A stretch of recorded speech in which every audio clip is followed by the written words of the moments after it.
Bonjour et bienvenue sur cette vidéo. Aujourd'hui nous allons faire de la dégustation et attention, on est bien sur la chaîne Corp. Aujourd'hui c'est une dégustation bien particulière parce que nous allons déguster en fait, je vais surtout déguster en fait les recettes de mon prochain restaurant. Et je dis prochain restaurant alors qu'en fait il est juste derrière moi, il est déjà ouvert. Mais il est en phase de rodage et c'est très important. C'est pour ça que je communique ni l'adresse ni le lieu. Bon après s'il y a des gens et des petits malins qui veulent le trouver, franchement trouvez-le, moi ça me dérange pas. Mais pour l'instant j'estime qu'il faut encore rôder, comprendre, vérifier encore les derniers trucs. Il y a plein de petits ajustements à faire. C'est avec des udon d'ailleurs, donc c'est pas un ramen, c'est des udon. Donc c'est quelque chose de un peu plus original par rapport à ce qu'on trouve habituellement et je vais pouvoir donner mon avis là-dessus, sachant que, souvenez-vous, je vous ai déjà parlé de ça, c'est important de pas forcément respecter mon avis. Il y a des trucs parfois que je trouve pas ouf, mais qui se vendent. Voilà, c'est comme ça. Et mine de rien, on est là pour faire un business, donc il faut quand même que ça tourne un minimum. Donc faire une recette qui te convient que à toi, ça ne sert à rien. Donc c'est pour ça, on est là pour tester. Et puis comme ça, on pourra découvrir ensemble aussi qu'est-ce que ça fait. Ok, alors on a du coup les udon. Il y a une particularité contrairement aux ramen. Les ramen c'est toujours chaud. Les udon en vérité c'est des nouilles qui sont plus épaisses déjà, qui sont un peu moins lourdes aussi, elles sont blanches. C'est avec soit un bouillon chaud, soit froid. Moi personnellement je les préfère froides, vraiment je les prends toujours froides. Sauf que commercialement, il y a bien plus de gens qui vont prendre chaud que froid. Pour l'instant il y a plus de gens qui prennent des bouillons chauds ou bouillons froids. Largement ouais, largement, ça m'étonne pas. Pour un bouillon froid, il y a combien de personnes qui prennent un bouillon chaud par exemple? Voilà, comme je vous l'ai dit, le restaurant il est déjà ouvert. 80% des gens ils prennent un bouillon chaud contre 20% uniquement prennent un bouillon froid. Donc là vous voyez c'est l'exemple parfait de il faut pas totalement se faire confiance. En tant que youtubeur, je vais pouvoir donner un petit peu mes avis, mes goûts, apporter ma petite touche forcément parce que c'est quand même mon business donc j'ai envie que ça reflète aussi un petit peu mes goûts personnels. Mais si tu t'obstines à vouloir faire des trucs qui te plaisent qu'à toi, bah cool, c'est comme une chaîne YouTube, c'est pareil, hein, cool, ça te plaît qu'à toi. Voilà, et ça s'arrêtera là. Ceci étant dit, là forcément il y a les udon, sauf que ce qui va très bien avec les udon au Japon, ce sont les tempura. Alors je sais que théoriquement c'est un peu portugais sur les bords. Le tempura c'est façon à la japonaise ici. Et il y a également des tapas qui sont présents le soir uniquement, donc on va même pas se concentrer là-dessus. Aujourd'hui on va vraiment se concentrer uniquement sur le cœur on va dire du restaurant, c'est-à-dire les udon. T'as pas une référence au Japon de Si, udon? j'ai une référence au Japon de udon, mais je pense que c'est pas un truc qui marcherait en France. Pourquoi? Parce que les nouilles sont trop épaisses. Les Français ils seraient en mode c'est beaucoup trop épais. En fait je te jure il y a plein de trucs où c'est vraiment très subtil mine de rien parce que j'avais parlé de Tonton Ramen tu vois. Moi j'adore le fait que le bouillon soit excessivement gras, mais il y a beaucoup de gens ils sont en mode c'est trop gras pour moi, c'est immangeable. Et c'est même pas genre c'est un peu trop gras, c'est vraiment pour eux c'est immangeable. Même si imaginons c'est qu'une personne sur 20, bah ça fait une note sur 20 qui peut être catastrophique en fait. Donc forcément quand t'as ta propre vision c'est important de la conserver, mais il faut aussi un peu écouter ce qui se fait. Vous êtes habitué à ce que les youtubeurs ils ouvrent des business. Je trouve qu'avec Tev, on a vraiment trouvé maintenant la formule. On a fait chacun en fait un peu des essais qui n'ont pas forcément très bien fonctionné. Je pense par exemple à Marou où là je vous ai raconté et finalement j'étais dedans puis j'étais plus dedans, machin, c'est un peu compliqué. Alors que finalement aujourd'hui j'ai plus envie de laisser tout ce qui est partie technique à la personne qui sait faire ça, tu vois, parce que j'ai vu l'exemple Amoné. Amoné c'est vraiment le meilleur exemple pour comprendre, c'est que c'est le business de Guillaume, c'est lui qui sait faire, c'est lui qui a fait la recette, c'est lui qui a une vision et nous on va être là en support, gérer la communication quand il faut gérer de la communication et certains types de communication, c'est même pas tous les types de communication. Ça permet de trouver des franchisés, de faire des franchises. Avec Tev, je pense que Amoné c'est le meilleur exemple de comment en tant que youtubeur tu peux investir dans un business food. Et là, dans ce nouveau restaurant, j'ai voulu faire exactement le même système. Alors je compte pas faire des franchises, je compte pas que ça soit franchisé à droite à gauche, bon pourquoi pas en vrai, ça va. Mais c'est plus le chacun reste à sa place. Le cuisinier, il sait cuisiner, le restaurateur, il sait gérer des restaurants, et le youtubeur, il sait communiquer. Et il y a du bon en fait, tranquillement déjà. C'est cool de voir ça.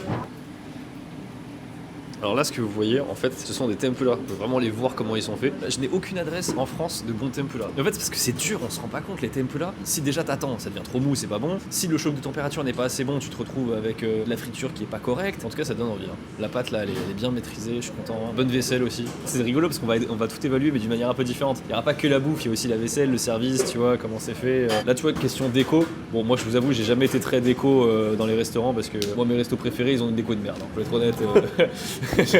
Là je vois il y a un peu d'effort tu vois, c'est quand tu vois toutes les formules comme ça écrites en japonais, là c'est tellement neutre que tu peux que remplir quoi. Je le dis maintenant mais je le redirai, c'est vraiment pas du tout la même expérience le soir. Il y a vraiment une partie izakaya qui intervient parce que vous pouvez voir sur la carte, tous les plats que tu peux prendre chaud ou froid de udon, tu peux les prendre en format moitié portion quand on est le soir. Et il y a aussi toute la carte de tapas, enfin on appelle ça tapas mais c'est des plats d'izakaya quoi. Donc comme par exemple aubergine frite au miso, ça j'ai très envie de tester, tofu au miso, maquereau fumé, ravioli de gyoza. On fera une autre fois où on testera vraiment toute la partie du soir parce que c'est trop important.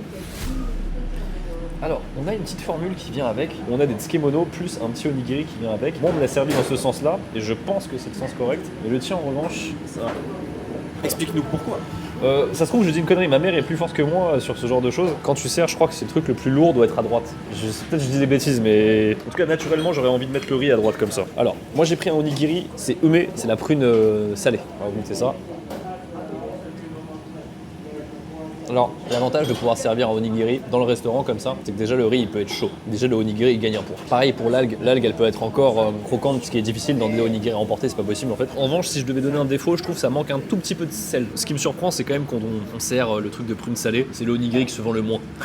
Parce que c'est le onigiri le plus compliqué pour les étrangers, tu vois. Moi, c'est un de mes préférés parce que c'est vraiment le onigiri par défaut au Japon. Mais clairement, ceux qui vendent le plus, ça va être Tori Mayo. Donc ça, c'est celui que Simon il a, c'est poulet mayonnaise ou alors tuna mayo. Thon mayonnaise, ça c'est les plus populaires. Est-ce qu'on remplacerait pas du coup celui-là par thon mayo? Il faut aussi pas non plus totalement se dénaturer. Moi je trouve que ça ce onigiri c'est vraiment le onigiri japonais, il faut rester dessus. Faut pas qu'il manque de sel un peu. Ça manque de sel peut-être? Ouais, je trouve. Moi au contraire, je pense que j'en ai assez là. J'en ai un chouïa trop, je trouve. Ah ouais, presque, ok. Ouais, je pense que c'est le poulet qui est salé, c'est pour ça. Vu que c'est chaud, ça fait gagner trop de points. En vrai, c'est vraiment. C'est comme un croissant qui est chaud, tu vois. Il prend genre plus 2 points en fait, juste avec le fait qu'il soit chaud. Et la qualité du riz, franchement, elle est. Ah bah, fait plaisir. Elle fait du bien là. Ah, merci beaucoup. Ok, c'est pour lui. Ouais, merci beaucoup. C'est sexy ça. Merci beaucoup. Ça aussi, c'est sexy. Vous devriez être marqué par quelque chose. Ici, ce sont des udon et ce sont des kishimen. Parce que comme je t'avais dit, les udon, en fait, j'ai peur que les clients français, les nouilles épaisses comme ça soit difficile. Du coup, en fait, là, on a pris le choix de faire des kishimen. C'est vraiment, littéralement, on va dire, les tagliatelles japonaises. Et moi, du coup, j'ai pris la version froide, donc ce sont les ale udon. Ici, on a du coup de la ciboulette japonaise qu'on va rajouter directement ici. Et ça, c'est du shoga, donc il y a du gingembre. On mélange comme ça.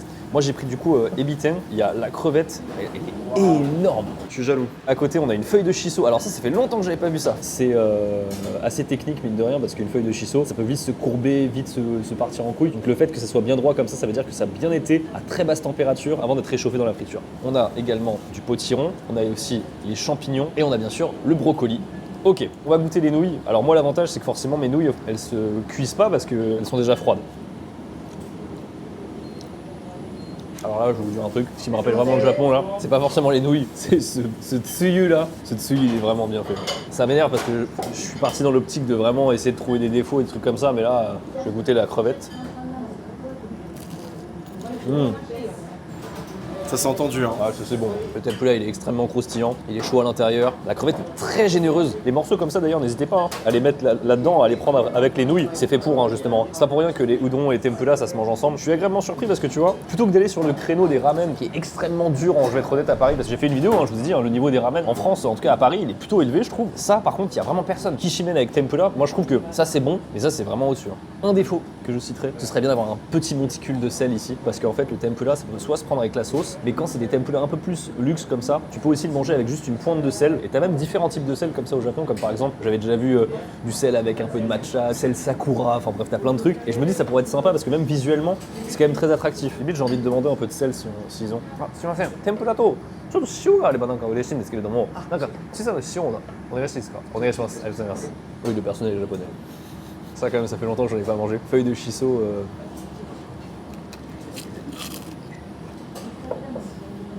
Il y a du goût, on sent le côté végétal du shiso, mais c'est pas très marqué. J'avoue, s'il était un peu plus marqué, ça m'aurait pas dérangé. Ouais, oui, arigatou gozaimasu. Petite trace là. Quoi? Ça, tu vois, je pense, comme ça. Moi, je préfère largement. Et là, comment c'est généreux le fou, là. Pour moi, ce plat, très réussi. Vraiment, j'ai rien à dire. Maintenant, on va passer au bouillon chaud, qui concerne beaucoup plus les gens. Alors là, déjà, il va falloir que je sois tolérant sur un truc, c'est que le truc, il est arrivé déjà depuis un bon 5-6 minutes, là, même plus. Les nouilles, elles ont continué de cuire, quoi. Alors, le bouillon. Bouillon très léger, très végétal, on est très loin d'un bouillon de ramen qui punch. Là je vous le dis, ça n'a pas du tout la volonté. Les kishimen chaudes, alors là normalement elles ont un peu continué de cuire donc... Elles sont abolies mais ça va encore. Moi ce qui m'intéresse, ça va plus être la viande là qui vient avec. C'est un gyuniko, donc viande de bœuf. J'aurais peut-être dû le tester au moment où c'est arrivé parce que là, c'est un peu de mâche quand même, c'est un peu plus dur là. Bon, là il y a vraiment beaucoup de subjectivité qui intervient. Moi je suis beaucoup moins extasié par ça. Là tu vois, quand je mange ça, je me dis, bon c'est sympa mais pourquoi pas prendre un ramen quoi. Alors que quand je prends les udon froides avec le tempura, je suis en mode, ah non, ça c'est vraiment autre chose qu'un ramen. Quand je veux ça, tu vois, pas autre chose. Les kishimen plus tempura, je mets un solide 8,5 tu vois. Alors que le tien, tu vois, je vais vraiment plus descendre à 6,5 tu vois. Ah ouais. Mais après, c'est vraiment une question de goût perso. C'est pas forcément que c'est raté. J'arrive à comprendre marketingement pourquoi Gyunico, tu vois. C'est celui qui est le plus sexy. T'as kake udon, donc nature, ça c'est vraiment la base, donc c'est un peu triste. Tofu frit mariné, moi j'aime beaucoup. Et tu dis quelqu'un tofu frit mariné, c'est pas ultra sexy, tu vois. Tanuki, c'est flocon de friture tempura. Pareil, c'est un peu tristoun, tu vois, c'est pas non plus fou. Tu dis Gyunico, oh bœuf mariné, j'ai envie de prendre bœuf mariné, tu vois. Friture de légumes, très bon, mais pareil, ça vend pas du rêve, tu vois. Ebiten, friture de crevettes, bon, ça vend un peu plus du rêve, et c'est ce que j'ai eu typiquement. Et ça, c'est très très bon. Et Camo, c'est magret de canard fumé maison. Ça, faudrait que je le teste parce que je suis pas convaincu. Je me demande si c'est pas une connerie, ça, tu vois. Typiquement. Regarde, il a pas l'air dégueulasse. Il a pas l'air dégueu, mais je trouve le canard, c'est. Bon, pourquoi je vous dis ça? C'est parce qu'en fait, j'ai testé il y a pas très longtemps une recette avec le groupe Kintaro, il y avait du canard, et j'étais pas très convaincu. Et je lui ai dit, franchement, moi je trouve que ça vaut pas le coup. Donc, c'était pas la même que celle-ci. Il faut que je la teste, celle au canard, mais je suis pas convaincu. Je retourne sur mes nouilles froides là, que j'adore. Cette côté un peu rebondissant sous la dent. C'est très sain, c'est très frais, que tu viens casser avec le gras, mais pas trop gras non plus, du tempura. Non, c'est grave. Bon, à mon avis, c'est sympa maintenant l'avis de Simon. Déjà, j'avais un truc à rajouter, c'est que sur le menu, le mot froid, il me fait peur. En tant que Français, Ah, je comprends. moi je me dis, je vais au resto, j'ai envie de manger un truc chaud. Moi, froid, ça me fait penser, tu sais, au sandwich triangle un peu, donc j'ai peur de prendre ça. Par contre, quand je vois ce que t'as là, c'est une expérience que j'ai. Que tu connais pas. Que ça, je connais pas. tu connais pas. Et j'ai envie d'y aller parce que déjà, là, il y a de la friture et ça me plaît. C'est aussi à ça que je sers dans les vidéos, c'est pour vous présenter des trucs sur lesquels vous iriez pas de base, alors qu'en fait c'est ça qui est le plus stylé. Après là les nouilles, il va falloir être tolérant parce que les nouilles ça fait 20 minutes qu'elles trempent. Je sais pas penser. Moi, l'épaisseur, moi, ça me dérange pas. Ça te dérange pas? La Ok. texture, ça me dérange pas. Ok, c'est bien. Mais la viande, bon. Je perds cet amour que j'ai pour la viande Ah ouais? parce qu'elle est trempée dans un bouillon. Ça c'est un truc très perso ça du coup. Complètement. Oh. Ah, c'est fou parce que là, je viens juste de croquer, j'ai envie d'y retourner Ah bah direct. direct. Maintenant teste avec le sel.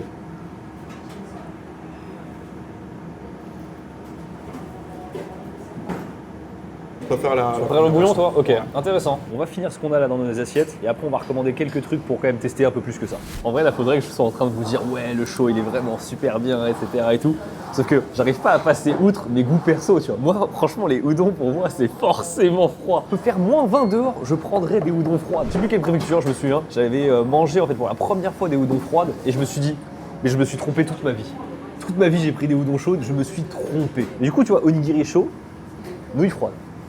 Ouais, j'avoue, là, c'est la première fois que je l'ai goûté chaud, les onigiri. T'as vu c'est autre chose hein. Ouais, c'est autre chose. Mais vas-y, il faut que tu goûtes les froides parce que j'ai tout enquillé et je t'en ai pas proposé parce que j'avais trop. Allez, voilà. on repart sur du froid alors. Merci. Là, ça vient de sortir, donc ça, c'est ce qu'on appelle le yakitate, hein, c'est vraiment quand ça vient d'être préparé. Le kakiage. Le kakiage, c'est quoi? C'est un assortiment de juliennes de légumes. Et ouais, je cale le mot julienne. Tu connais, Simon? Oui. Tu confirmes que ce sont des juliennes de légumes? Oui. Donc, normalement, il y a oignons, carottes, feuilles de shiso, ouais, je crois. Ouais, vraiment bon. Hein. Le kakiage, ce qui est bien, moi ce que j'aime bien, c'est quand il est assez aéré comme ça. Et il y a pas mal de place entre les trucs parce que quand tu manges, t'as pas l'impression de manger une bouillie de légumes. Ce qui est bien, c'est que là on a pris des toppings et j'ai eu la petite surprise. Les toppings, c'est des toppings de tempura. Donc du coup, j'ai pris nori et agitama. Je m'attendais à avoir du nori et de l'agitama en fait à côté. Et pas du tout. Là, c'est vraiment le agitama du coup en tempura. Vous voyez, il est frit en fait. Là, je vais le casser. On va voir s'il est bien mollet. Oh là là. Oh là là là là. Peut-être qu'il est dégueu, mais visuellement, il est réussi en tout cas.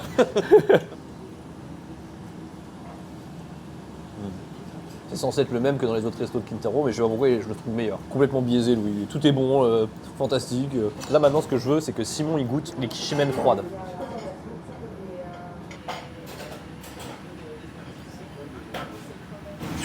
Tu comprends? C'est super rafraîchissant. Du coup, ça agit pas de la même façon sur les nouilles. Forcément, dans le bouillon chaud, les nouilles, elles changent de texture. Alors que là, elles restent rebondissantes. Mais le goût, il est pas pareil.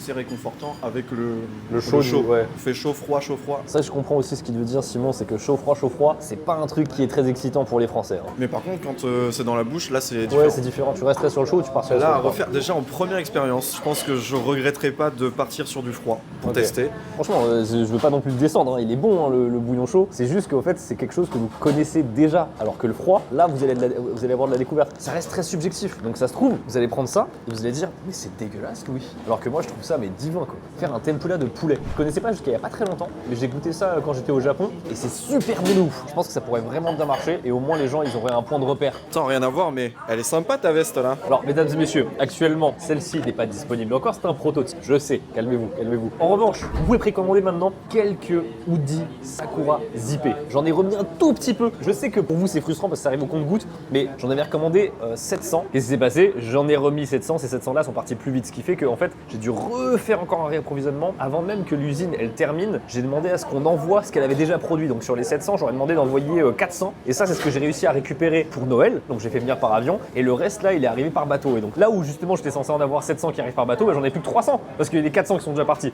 Donc là, j'en ai déjà recommandé 1000. Par contre, là, il y en a juste 300 qui sont disponibles sur le site. Des petites précommandes parce que c'est vraiment dans pas très longtemps. C'est avec le lien dans la description. Dessert. Petite touche sucrée à la française, forcément, faut tester aussi les desserts de la carte. Alors les desserts, ce sont ceux du Kintaro Café. Donc ça, c'est bien aussi quand tu travailles avec un groupe, c'est que pas besoin de refaire tout nécessairement sur place. Donc là, moi, j'ai une panna cotta au Hojicha, qui est un thé spécifiquement japonais. Simon a pris un truc excessivement japonais, qui est un gâteau au chocolat. Voilà. De ma gueule. Oh.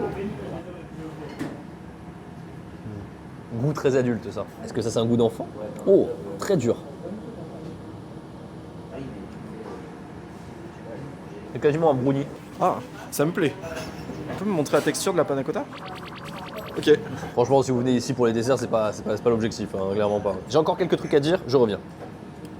Hey, gros changement d'ambiance, vous avez vu où on est? On est actuellement en fait dans les stocks. Quand j'avais visité ce lieu la première fois, c'était vierge, hein, il y avait vraiment le sous-sol, le rez-de-chaussée, l'étage, il a fallu faire des travaux énormes. Et en fait, cette affaire, c'est une affaire qui a été conclue très rapidement parce qu'on a un bail de 3 ans, si je dis pas de bêtises. Et au bout de 3 ans, c'est un peu spécial parce que le propriétaire peut nous dégager. Bon, il faut quand même qu'il avance quelques arguments assez importants, mais il peut nous dégager. Et une des grosses spécificités de ce lieu, c'est qu'il n'y avait pas de... Je sais plus comment on dit le terme. Fonds de commerce, voilà. Il n'y a pas de fonds de commerce à payer en fait. Donc c'est pour ça que c'était très intéressant. Donc le loyer est plus cher que la norme ici, mais il n'y avait pas de fonds de commerce qui permet en fait de lancer un business en mode éclair. Donc en fait on avait signé il y a quelques, je crois il y a 6 mois, un petit peu plus peut-être, et ça a ouvert depuis quelques semaines. Pour être honnête, je m'attendais à faire un bilan vachement plus mitigé de la cuisine, et en fait c'était quand même bien maîtrisé. Ce que je recommande le plus, forcément, vous l'avez compris, je pense à force de le répéter dans cette vidéo, mais c'est vraiment les formules avec les udon froides et les tempura. Le gros point fort de ce restaurant, c'est les tempura. J'en ai parlé un petit peu avec le chef et le chef m'a expliqué qu'en fait, pourquoi les crevettes étaient aussi grosses, parce qu'en fait, il faisait une petite technicité pour rajouter une demi-crevette par rapport aux crevettes habituelles pour vraiment avoir une crevette encore plus généreuse que celle que tu peux avoir. Donc vraiment, c'est important de communiquer ce genre de points parce que si tu penses à une crevette basique, bah tu t'imagines un truc comme ça, alors que c'est une crevette quoi. Une crevette. Bon, maintenant vous savez que les udon, du coup, c'est des nouilles, c'est kishimen, donc ça ressemble à ça. Regardez, c'est la preuve que c'est fait maison. Pour la 8e fois, je le répète, mais voilà, je les préfère froides.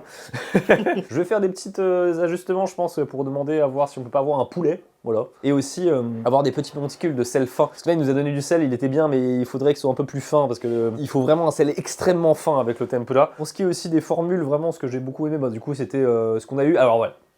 On va arriver sur le prix. C'est Paris. Voilà, c'est cher, c'est forcément cher, il n'y a pas de débat. Est-ce que j'ai besoin de réexpliquer pourquoi c'est plus cher qu'au Japon?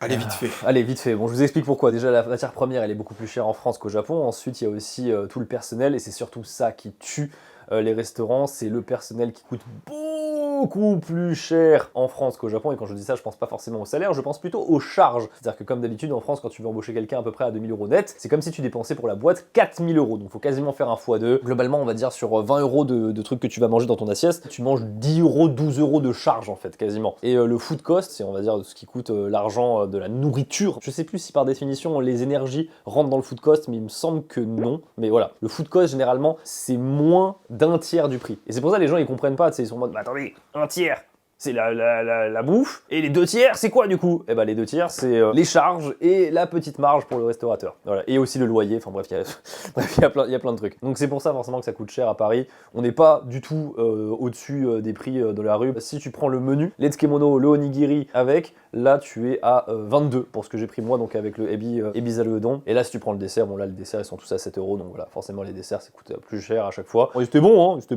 une bonne panna cotta, mais voilà, c'est pas des trucs, c'est vraiment Franchement, conseil sincère Loussane, ne prenez pas les desserts ici. Baladez-vous là, allez à droite à gauche, il y a des meilleurs desserts en plus que tu peux choisir un peu ailleurs. Ça te permet aussi d'aller prendre par exemple les macarons de Pierre Hermé qui sont exceptionnels, prenez le Mogador qui est mouah. Néanmoins, je suis quand même très fier parce que ça propose quelque chose de nouveau. C'est plutôt sexy honnêtement. Et surtout, en fait, je vous fais la communication alors que c'est plein. Pourquoi on tourne ici là? Pourquoi je tourne ici comme ça? Parce qu'en fait je m'attendais à ce que le restaurant soit plutôt vide parce que finalement bah, ça vient d'ouvrir, les gens ils connaissent pas, etc. Que nenni! Vraiment, je vous jure, on bouffait 2 places à côté de nous parce que forcément on tournait. À part ça, tout était plein. Hein. À l'étage il y avait plus de place, au rez-de-chaussée il y avait plus de place. Enfin c'était plein, on est lundi midi.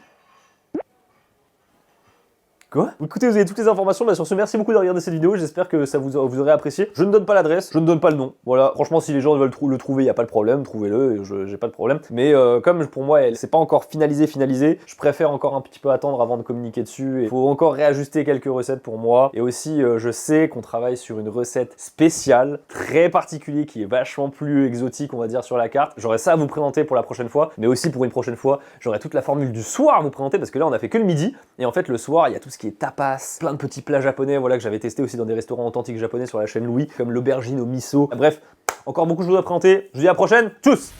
Et le PQ pour les toilettes, bah faut en parler hein. Ça c'est une vidéo de ouf à faire. De quoi un restaurant a vraiment besoin pour fonctionner et tout, genre tu sais les chiottes et tout ça. C'est vrai qu'on n'y pense pas assez là. Bah ouais, on n'y pense pas, tu vois, mais les chiottes faut les nettoyer, faut le PQ et tout. À quel point les clients chient dans ton resto, ça aussi c'est un truc. Non mais tu préfères qu'ils chient dans ton resto qu'ils chient sur ton resto, tu vois. Oui, c'est vrai.